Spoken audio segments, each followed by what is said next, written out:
ওম নমো ভগবতে রামকৃষ্ণায়। স্বামী বিবেকানন্দ বলেছেন, শ্রীরামকৃষ্ণদেবের একটি মাত্র চাহনি মানুষের জীবনকে বদলে দিতে পারে। আর তার স্পর্শে যে কি অদ্ভুত ক্ষমতা তা তো তিনি নিজেই অনুভব করেছেন।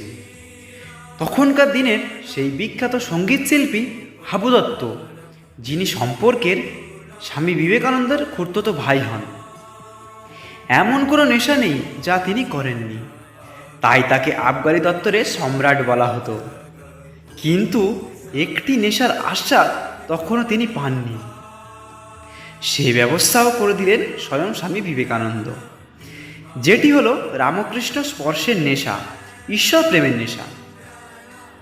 কাশীপুরে শ্রীরামকৃষ্ণ তখন ভীষণ রোগে শয্যাশায়ী, শেষ অবস্থা বলা যেতে পারে। সেই সময় হাবু দত্তকে সঙ্গে নিয়ে স্বামীজি এলেন তার কাছে, একটু স্পর্শ করে দেবেন, কিন্তু শ্রীরামকৃষ্ণ তো অস্বীকার করলেন। কিন্তু স্বামীজিও ছেড়ে দেওয়ার পাত্র নন। যাকে নিয়ে এত কাণ্ড সেই হাবু দত্ত কিন্তু নির্বিকার, তার এসবে কোনো আগ্রহই নেই। স্বামীজির জেদাজেদিতে শ্রীরামকৃষ্ণ হাবু দত্তকে একবার ছুঁয়ে দিলেন। সঙ্গে সঙ্গে হাবু দত্ত বাহ্য জ্ঞান শূন্য যেভাবে ছিলেন, স্থানুবৎ সেভাবেই বসে আছেন। অনেক সময় কেটে গেল, কিন্তু তার স্বাভাবিক অবস্থা আর ফেরে না। স্বামীজি চিন্তিত হলেন, মারা গেলেন নাকি। অবশেষে মোক্ষম অস্ত্রটি প্রয়োগ করলেন।